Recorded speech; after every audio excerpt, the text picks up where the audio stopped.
పక్షవాతం వచ్చింది. అయితే ఫస్ట్ డాక్టర్ దగ్గర వెళ్ళినప్పుడు అంటే చిన్న మెదడులో ఇట్లా బ్లడ్ అనేది క్లాట్ అయిపోయింది, అక్కడ మీకు బ్లడ్ సర్క్యులేషన్ జరుగుతలేదని చెప్పింది స్టార్టింగ్.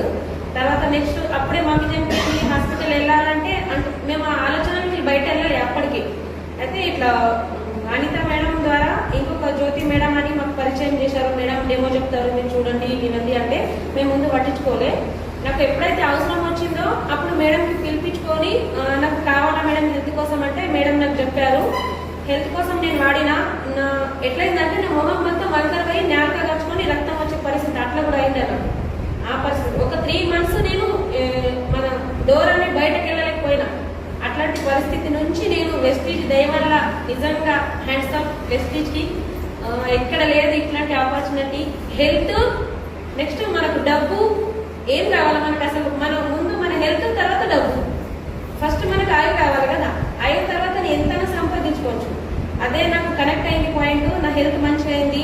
అట్లానే మా ఇల్లు పక్క ఒక ఆమెకి కమలా అని ఉంటారు, నా డౌన్ లైన్ ఇక్కడ ఇలా రాలేదు, కానీ ఆమె కూడా మంచి రిజల్ట్స్ వచ్చింది.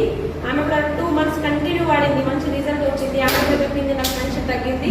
3వ month తీసుకుంటాను, మనీ ప్రాబ్లం వల్ల తీసుకోలేదు.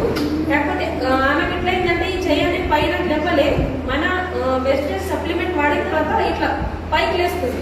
అన్ని పనులు మంచిగా చేసుకుంటుంది. ఆమె చెప్తుంది నా పని నేనే చేసుకుంటున్నా వంటింట్లో.